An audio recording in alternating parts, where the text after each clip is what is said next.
The night before my wedding, I received a wedding dress that didn't fit me well. Kevin White, who had been my boyfriend for 7 years, snatched it out of my hands with a raised eyebrow and said indifferently, "It's not for you." The next day, his childhood friend Valerie Palmer tried it on, and it fit her perfectly. As I watched her fondly, Kevin said without even turning around, "Don't blame her, she just likes to wear pretty clothes." Then, he didn't even come home on our wedding night, so I went to the hospital to terminate the fetus in my womb and called the Human Resources Department of Kevin's competitor, Rachel Galvez, and accepted her offer. "Rachel, I'll start working next week," I told her. After pressing the send button, I felt relieved. Meanwhile, Kevin hadn't returned home all night and simply sent me a message as if he had just discovered he still had a wife. "Kevin, are you awake?" Without receiving my response, he sent another message. "Kevin, Valerie messed up the wedding dress yesterday. She didn't do it on purpose. Remember to take the dress to the dry cleaners when you wake up." As expected, Valerie contacted me. I blocked her and called the most renowned divorce lawyer in the city, Max Gonzalez. "Do you take a divorce case involving a marriage that lasts only one day?" As soon as I said that, I couldn't help but laugh at myself, realizing that my 7 years of affection for Kevin had ended in vain and embarrassment. Max was apparently astonished and could only say, "Sure. Can you tell me the details of your request?" The conversation with the lawyer continued until noon when Kevin, who hadn't even taken off his wedding suit, burst open my bedroom door. Upon seeing me, he didn't say anything else but asked me with a raised eyebrow, "Why didn't you respond to my message?" In fact, I anticipated his question since I always replied almost immediately after he sent me a message. Throughout our 7-year relationship, I could only get a few words from his responses via text. The few times he sent messages on his own initiative were always about Valerie. Hanging up the phone, I said deeply, "I woke up too late to see your messages." Kevin didn't seem to care about my response and put his legs on the table after sitting beside me. Then, he dove into his phone with a slight smile. Obviously, he was sending messages to Valerie. Without even looking, he ordered, "Can you massage my shoulders? I feel so tense here." He probably didn't pay attention to what he had just said. Turning my head, I suddenly noticed a lipstick mark on his neck and felt so sick. Without any response from me, Kevin got irritated as he rubbed the skin between his eyebrows and said, "Aren't you ever going to do what I ask? Remember, you're an adult, not a child, so stop being so particular about all these trivial matters." And the last half of his speech was interrupted when I stood up. "Tell me which part is tense," I said calmly. Kevin stopped grumbling for a second. He was about to say something again when he caught sight of the floor mirror in front of the sofa. Seeing my fingers near the noticeable lipstick mark on his neck, he jumped off the sofa as if he had received an electric shock. As he stood up unnaturally, Kevin said something to justify his strange behavior. "All right, you don't have to massage me. I brought lunch for you. Let me heat it up for you, okay?" After grabbing his phone and fleeing to the kitchen, I lifted my head and saw my ashen face in the mirror. The pain from the abortion still lingered in my body, but he had no idea that our child had been aborted. Pressing my lips together, I opened my Instagram and saw a photo with location information posted by Valerie. It was taken at a luxury seafood restaurant with a caption, "My love took me to live a wedding yesterday and took me to enjoy the seafood cuisine. I'm so happy, although it's a bit sad to waste the food since I have a small appetite." In the photo, Kevin lowered his head to carefully wipe the oil stains from the corners of his mouth. They were as close as newlyweds. I gave a thumbs up. It smelled like something burning coming from the kitchen, and Kevin hurriedly served me the hot lunch from his mobile phone screen, which was still not blocked. I saw the chat window with Valerie. Looking down, I saw the supposed lunch he brought me with some shrimp, obviously leftovers from his last meal. So I stood up and threw the plate in the trash can. My reaction gave him an excuse to vent all his frustrations with me today while he slapped his tongue and said, "I picked up the burned ones and threw them away." "So what do you mean by that damn face? I gave you the wedding you always dreamed of. What more do you want on earth? I hate your petty attitude. There's nothing between Valerie and me." As I watched him, I found his excuses increasingly amusing. He must have known that I gave a thumbs up on Valerie's Instagram. Without a doubt, she told him about it. What a cute couple they were. I put the plate back on the table and said calmly, "Don't think about it too much. I'm just allergic to seafood." Kevin was stunned and seemed a bit scared. He said with a trace of guilt, "I'm sorry, I forgot. I'll take you on a honeymoon to make up for it when our marriage permit is approved." I said nothing. Before, every time I begged him to take me traveling, he always refused and accused me of ignoring how busy he was at work. Instead, he used every holiday to take Valerie to all the places she wanted to visit. After discovering this in the past, I asked him about the photos Valerie posted on Instagram with tears, only to receive his impatient response. "Valerie is a child. Do you really have to obsess over every little thing with her? Yesterday's wedding couldn't have taken place if I hadn't almost knelt down in front of her. All the guests could see that I wasn't the protagonist of that wedding. In the past, I would have made a fuss, demanding an explanation angrily. But now, all that was left in my heart was indifference. After thinking about what I had done in the past, I found myself incredibly stupid. Instead of agreeing to his proposal, I unlocked my phone and saw a message from Rachel. "Welcome to our company. You can start working anytime within the next 2 weeks." I couldn't help but smile and responded immediately. "Okay, I'll be there next Monday." Noticing the bright smile on my face, Kevin asked annoyedly, "What are you talking about so happily?" I blocked my phone and said deeply, "Nothing." Unexpectedly, he grabbed my phone and tried to unlock it but failed after trying several password patterns. He couldn't help but frown more. That was because all the passwords for all my apps were usually his birthday. The message I didn't respond to, along with my abnormal attitude towards him, made Kevin suspicious. He threw my phone on the sofa and tried to ask casually, "Why did you change the password?" Picking up the phone, I calmly responded, "Nothing in particular. I just wanted to change it." Kevin opened his mouth but finally said nothing. Then he took me out to dinner for the night. Upon opening the passenger seat door, there was a cute note stuck on it.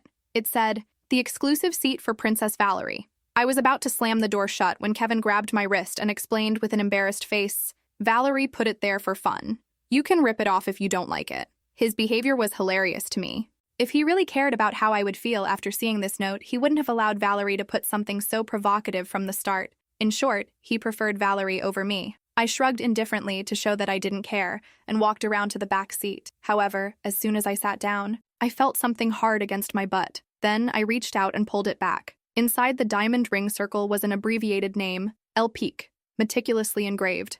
I knew it was Valerie's name. Before I could look closer, Kevin hurriedly grabbed it. "Valerie must have dropped it in my car. I'll take it to her at the company tomorrow."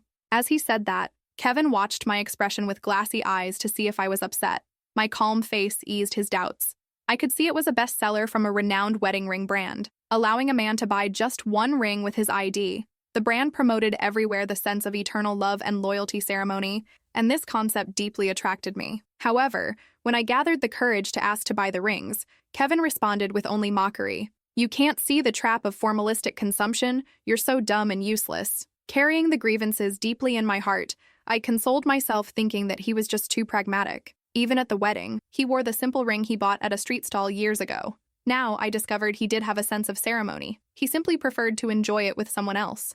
I could imagine the passionate sex in the back seat that was so wild that Valerie dropped the ring, but I didn't care anymore. During dinner, Kevin noticed that I took off our wedding ring when he finally looked away from his phone screen. As expected, he questioned me about it, and I responded indifferently without even looking up. "Oh, I must have lost it. It's not important anyway, right?" Upon hearing this, Kevin blocked his phone with a worried face. The thought that the ring in the back seat might matter led him to explain. "Valerie begged me to buy that ring when we went shopping before. I couldn't break her heart, right?" I looked up and said confusedly, "And what does that have to do with me?" The completely different attitude he adopted towards me and Valerie triggered millions of arguments between the two of them. His initial indifference and indiscriminate insults later made me see this guy. Now, I just felt like he was interrupting my meal. After dinner, Kevin insisted on taking me to a mall to choose a new ring. Despite my repeated refusals, he still insisted on buying me a new one. While sitting in his car and killing time by looking at the street, the sky thundered. The next second, it started pouring rain. That's when Kevin's phone rang. The ringtone didn't match his style at all. Obviously, Valerie said it was her personal call, which reminded me that last month he yelled at me just because I accidentally touched his phone. I was 2 months pregnant at that time when he pushed me to the ground. A sharp pain hit my womb, and I almost had a miscarriage. Facing my pain, Kevin slammed the door shut and went out to take Valerie to buy the snack she suddenly wanted to eat. Remembering the past, I couldn't help but clench my fists. As expected, Valerie's crying sounded from her phone receiver. "Kevin, it's thundering. I'm really scared being alone at home. Can you come to my house?" she said. They left me in the heavy rain. Looking at the road signs, I found that the nearest mall was a kilometer away. Then, I received a message reminding me to receive the money Kevin transferred for the ring. With a grimace, I returned the money and took a taxi home. The moment I got home, still soaked, I received the message that Valerie had sent me by mistake. Suddenly, I transferred the money back to him and took a taxi home. I opened Valerie's message with trembling hands. My heart stopped for a second when I saw the attached image, her and Kevin passionately kissing in what looked like a hotel room. The mark on her neck, identical to the one I had seen before, now made perfect sense. "Love, thanks for the most incredible night of my life. I can't wait until we can finally be together without having to hide. Did you see your wife's face when she found the ring in the car?" The message was clearly not meant for me. Valerie had sent it by mistake, probably confusing our similar names in her contact list. My hands trembled as I held the phone, But strangely, I didn't feel the heartbreaking pain I expected. Instead, a cold calm took over me. I sat on the edge of the bed, staring intently at the phone screen. Raindrops hit the window, creating a steady rhythm that accompanied my thoughts. I took a screenshot of the message and saved it. I might need it later. What a wedding gift, I murmured to myself with a bitter laugh. At that moment, my phone vibrated with a call from Rachel Galvez. I had met her a few months ago at a business conference, and I had always admired her determination and success in the industry. Anna, sorry to call you so late. Her voice sounded energetic even at this hour. I just reviewed your confirmation for Monday and wanted to tell you that I have big plans for you. How about we meet tomorrow to discuss the details? I looked at the clock, 11:43 p.m. Kevin was still not showing up, probably comforting Valerie through the storm. A smile spread across my lips. Of course, Rachel. How about Le Petit Café at 9? Perfect. And Anna, I know about Kevin and Valerie. I saw them at the seafood restaurant today. You deserve something better. I stayed silent for a moment, processing her words. Thank you, Rachel. I think I'm finally understanding. After hanging up, I opened my laptop and started working on something I had been postponing for months, my business plan. Kevin had always mocked my ideas, calling them childish and unrealistic. But Rachel had seen potential in them when I casually mentioned them at that conference. The sound of the rain intensified, and with it, my determination. I opened my email and began drafting an email to Max Gonzalez, my divorce lawyer. I would need his help for what was coming. Dear Max, I need your advice on something important. Could we meet tomorrow after my meeting with Rachel? I have information that might be relevant to the case. The response came almost immediately. Of course. My office at 11. And Anna, bring all the evidence you have. As I closed the laptop, I heard the sound of Kevin's car parking outside. I got into bed and turned off the lights, pretending to be asleep. I heard him come in, stumbling slightly, with a strong scent of cheap perfume and alcohol. Anna, he whispered in the darkness. I didn't respond. Tomorrow would be a new day. And for the first time in a long time, I was eager for dawn to break. I woke up before Kevin, as always. The morning light filtered through the curtains, creating dancing shadows on the walls.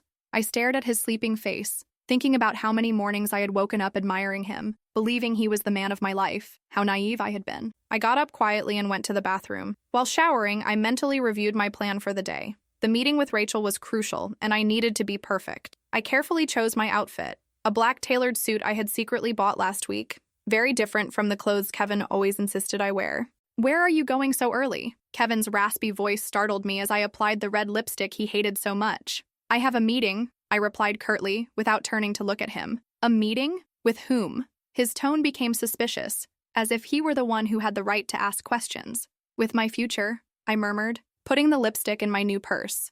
Kevin approached, trying to hug me from behind as he used to when he wanted to manipulate me. I stepped aside, avoiding his contact. His reflection in the mirror showed a mix of surprise and annoyance. Anna, about last night, Valerie was scared by the storm and— Save it, I interrupted him, closing my purse with a satisfying click. Your coffee will get cold.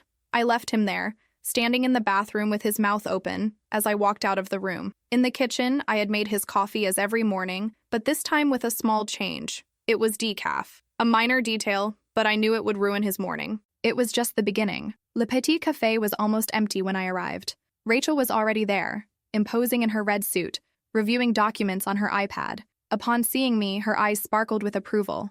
Anna, you look different, she smiled, indicating for me to sit down. Power suits you well. I still don't have any power, I replied, sitting across from her. That's about to change, she said, sliding a folder towards me. Did you know Kevin's digital marketing division is losing clients? His methods are outdated, and his main accounts are looking for alternatives. I opened the folder, and my eyes widened in surprise.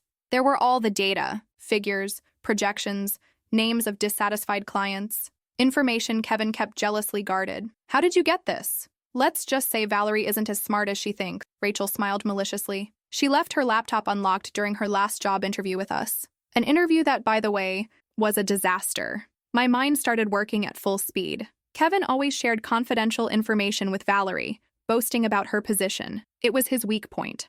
I want you to lead our new digital marketing department, Rachel continued. Your proposal to integrate artificial intelligence into campaigns is exactly what our clients are looking for. And I have a feeling you know quite a bit about the competition. I felt a knot in my throat. For years, Kevin had dismissed my ideas about digital modernization, calling them beginner fantasies.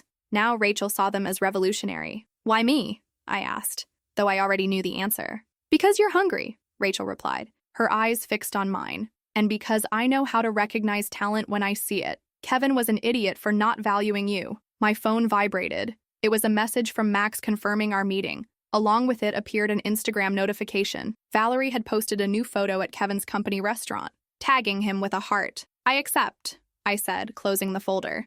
But I have some conditions. Rachel smiled, reclining in her chair. I'm listening. I want complete freedom to build my team, and I want my first project to be recovering Grupo Miranda's account. It was Kevin's most important client, the one who made him a partner. You're more ambitious than I thought, Rachel laughed softly. I like that. Anything else? Yes. I took out my phone and showed her the screenshot of Valerie's message. I want you to schedule a meeting with Kevin's company's board of directors for next week. I have something they might want to see. As I left the cafe towards Max's office, my phone rang again. It was Kevin. Anna, where are you? The coffee was horrible and I was late to an important meeting. Too bad, I replied, feeling a small sense of satisfaction. Tell Valerie to make you a better one. I hung up before I could respond and entered the building where Max was waiting for me. It was time to launch the next phase of the plan. Max's office was on the 15th floor, with an impressive view of the city. While waiting in his elegant meeting room, I watched my reflection in the windows. A different woman staring back at me, stronger, more determined. Anna, you look radiant. Max entered with a smile, holding a cup of coffee. The divorce suits you well. I'm not divorced yet, I replied, taking out my phone. But I have something that could speed up the process. I showed him the screenshots and photos. His eyebrows rose as he swiped his finger across the screen, his professional expression turning into a predatory smile. This is pure gold, he murmured, especially considering the prenuptial agreement Kevin had you sign. The one that says in case of infidelity, the affected spouse is entitled to 40% of the other's shares. Exactly. Max placed the phone on the table. Kevin was so sure you would be the one to cheat that he didn't even read it completely. His arrogance will be his downfall. At that moment, my phone vibrated with a message from Rachel. Meeting with the board confirmed for next Tuesday. The Miranda account is interested in your proposal. Shall we have lunch to discuss details? Max, I said, putting the phone away. I need you to prepare all the documents for Tuesday. And there's something else. I explained my complete plan. With every detail I revealed, his smile grew wider. Anna, he said when I finished, you're brilliant and terrifying. I love it. I'll have everything ready. I left his office feeling invincible. In the elevator, I ran into Ricardo Miranda, the CEO of Grupo Miranda. It wasn't a coincidence. I knew he always had lunch at the building's restaurant. Hey Anna, what a surprise. His voice echoed in the small space. I was just thinking about you. Kevin told me you left the company. Actually, I'm exploring new opportunities, I replied with a professional smile. Do you have a moment? I'd like to show you something. At the restaurant, while Ricardo reviewed my digital marketing proposal, his expression shifted from curiosity to enthusiasm. This is exactly what we need, he said, pointing to the graphs on my tablet. Kevin always rejected implementing artificial intelligence in our campaigns, saying it was unnecessary. Things are changing rapidly, I commented, taking a sip of water. Sometimes people cling so tightly to the traditional that they don't see the opportunities right in front of them. Like your husband. Ricardo looked at me with understanding. I always thought he was wasting your talent. Ex-husband. Soon, I gently corrected. And yes, some people only value what they have when they lose it. My phone vibrated again. It was a message from Valerie, this time intentionally addressed to me. Anna, we need to talk. Kevin has been acting strange since last night. I ignored it and continued my conversation with Ricardo. By the time we finished lunch, I had a pre-signed contract with Grupo Miranda, effective as soon as I officially joined Rachel's company. Returning home, I found Kevin waiting for me in the living room. He looked disheveled, worried. Where were you? I've been calling you all day. His voice sounded tense. And Ricardo just sent me a very strange message about terminating our contract. How strange, I replied, removing my heels. Maybe you should ask Valerie. It seems lately she's been handling all your confidential information. His face paled. What are you insinuating? Nothing, I smiled, heading to the bedroom. By the way, I prepared dinner. It's in the oven. I knew he wouldn't touch it. Valerie's message about her strange behavior confirmed that my little trick with the decaf coffee had affected him more than expected. Kevin was addicted to caffeine, and after a whole day without his usual dose, he must be suffering from a terrible migraine. I locked myself in the bedroom and began preparing my presentation for Tuesday. On my phone, notifications were piling up. Messages from Valerie, missed calls from Kevin, and an email from Rachel with more compromising information about Kevin's company's financial management. Tuesday would be an interesting day. Very interesting. Tuesday arrived with palpable tension in the air. Kevin had barely slept, which I could tell from the dark circles under his eyes and his constant irritability. In the past few days, he had been alternating between trying to be affectionate with me and disappearing for hours with increasingly flimsy excuses. I dressed in a navy blue suit I had specifically bought for this occasion. While applying the red lipstick in front of the mirror, Kevin entered the bathroom. "Anna, we need to talk." His voice sounded tense. "There are strange rumors in the office. Miranda canceled his contract and other clients are hesitating. Do you have something to do with this?" "Why would I have anything to do with it?" I replied, putting the lipstick in my purse. "After all, according to you, I'm just a beginner with childish ideas." His face twisted into a grimace of frustration. "Damn it, Anna. This is serious. My position is at risk. Like your marriage," I murmured, walking past him. He grabbed my arm, his fingers digging into my skin. "What did you say?" The doorbell rang at that moment. Kevin let go of me as if my skin was burning. I opened the door. It was Max. "Good morning." He smiled professionally. "Ready for the meeting?" Kevin's face turned into a mask of confusion. "What meeting? What is your lawyer doing here?" "I thought it would be appropriate for him to join us at the board meeting," I replied calmly. "You know, to handle the legal aspects." Color drained from his face. During the ride in Max's car, Kevin tried calling Valerie repeatedly, but she didn't answer. What he didn't know was that at that moment, she was in another meeting, one that Rachel had carefully organized. The boardroom was full when we arrived. The board members, Rachel, and to Kevin's surprise, Ricardo Miranda were present.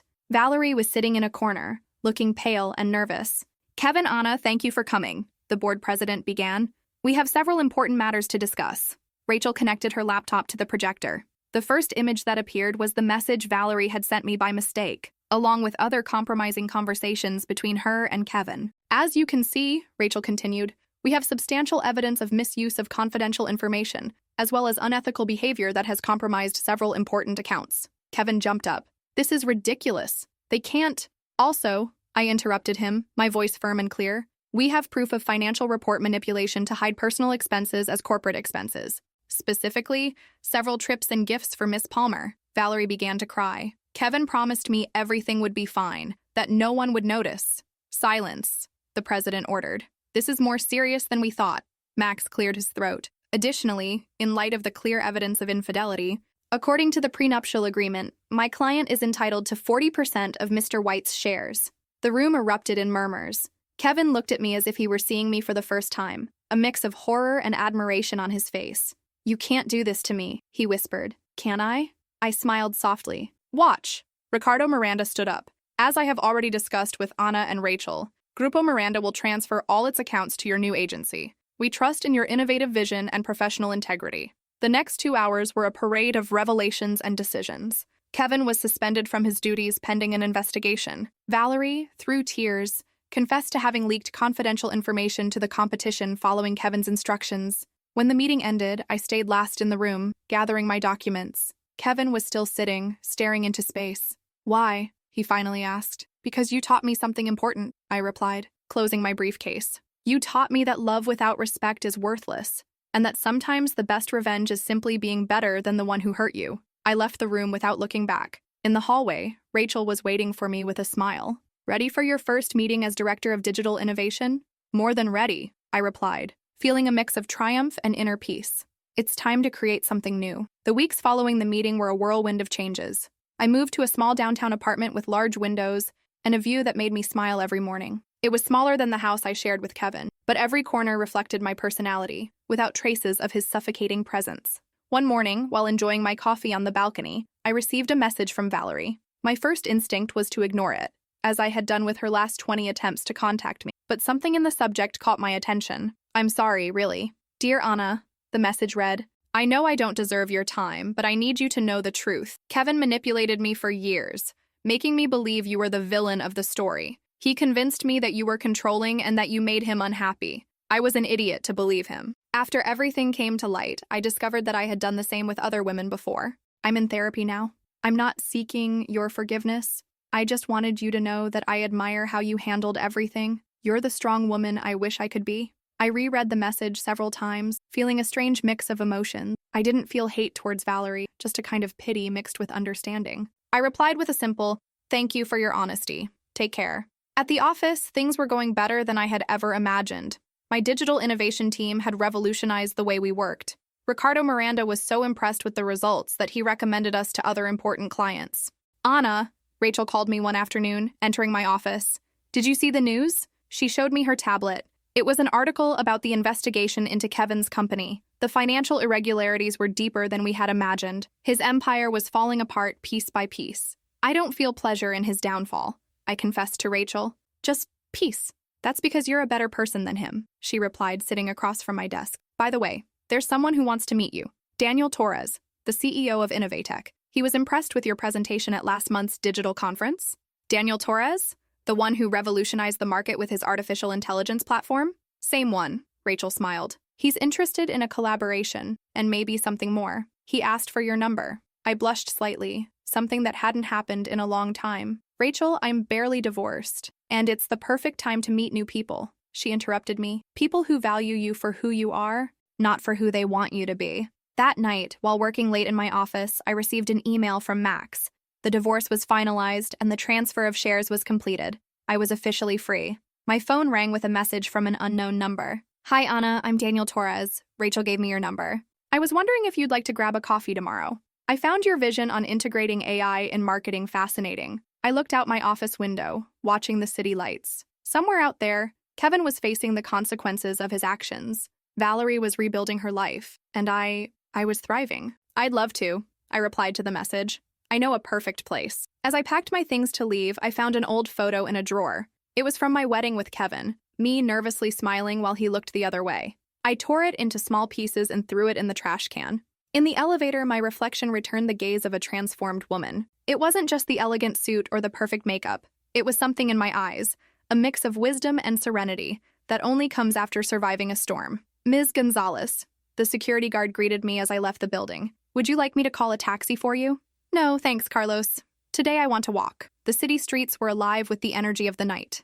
I took a deep breath of the fresh air, feeling each step take me further away from my past and closer to my future. A future that, for the first time in a long time, I was excited to discover. 6 months have passed since that rainy night that changed my life. Spring has arrived in the city, bringing a sense of renewal that seems to reflect my own rebirth. This morning, while reading the digital newspaper during my breakfast on the terrace of my apartment, I found a news article that would have devastated me in another time. Kevin White, ex-CEO, declares bankruptcy after financial scandal. I read it with a strange sense of detachment, like someone reading about a fictional character from a distant novel. My phone vibrated with a message from Daniel. Ready for today's presentation? Although knowing your preparation skills, I'm sure you already have everything under control. I smiled as I read it. After that first coffee, Daniel and I had developed a relationship based on mutual respect and genuine admiration. We didn't rush, both understanding the value of building something solid from the ground up. Today's presentation was special. The launch of our joint digital marketing platform with artificial intelligence, a project born from those ideas Kevin once called childish. The irony wasn't lost on me. While getting ready to leave, the doorbell rang. It was Rachel, in her characteristic red suit and a knowing smile. Ready to make history? She asked, entering with 2 coffees in hand. More than ready, I replied, taking one of the cups. Did you see the news about Kevin? Yes, Rachel nodded. I also heard that Valerie got a job at a small agency in the province. It seems both of them are reaping what they sowed. I paused thoughtfully for a moment. You know, at first I thought my biggest triumph would be seeing them fall, but now I realize that the true victory was finding myself. That's my girl, Rachel smiled. By the way, the board wants to name you a majority partner after the merger with Innovatech. It seems your revenge ended up making you one of the most powerful executives in the sector. I laughed softly. The best revenge is success, right?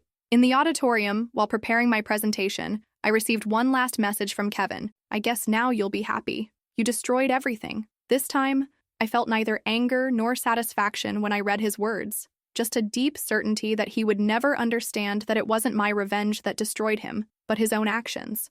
No, Kevin, I wrote. I didn't destroy anything. I just built something better from the ashes you left. I hope one day you find the peace I found. I blocked him for the last time and went up to the stage. The room was filled with expectant faces, including Ricardo Miranda, who winked at me from the front row. Daniel was by my side, his calm presence giving me the confidence I always had but Kevin had tried to bury. Good morning, everyone, I began, my voice firm and clear. Today, we present the future of digital marketing. As I spoke, I watched the attentive faces in the audience. I saw young women taking enthusiastic notes, and I thought about how much it would have helped me to have a role model when I was starting out. Maybe that was my true purpose, not just to succeed, but to pave the way for others. After the presentation, which was a resounding success, Daniel took me to celebrate at the very same cafe where it all began, where I had met Rachel that rainy morning. You know, I never asked you, he said while stirring his coffee. Why did you choose to stay in the industry after everything that happened? You could have started fresh anywhere else. I looked out the window, watching the city that now seemed so different to my eyes. Because I learned that running away isn't the answer. Sometimes you need to face your fears and turn them into strengths. You're extraordinary. Did you know that? He smiled, taking my hand across the table. No, I replied with a smile. I'm just a woman who finally learned her own worth. That night, standing on the balcony of my apartment, I reflected on the journey I had taken. The pain of the abortion, the betrayal, the humiliation. It had all been part of a journey that led me exactly where I needed to be. My phone rang with a notification. It was a message from a follower on LinkedIn, a young woman who had been at the presentation. Thank you for showing that we can rise stronger from our worst experiences. Your story gives me hope. I smiled, thinking about how the universe has a curious way of turning our wounds into light for others. The true victory hadn't been Kevin's downfall, nor the professional success, nor even the new love that blossomed with Daniel. The true victory had been finding my voice, my strength, and my purpose. And that, no one could ever take away from me.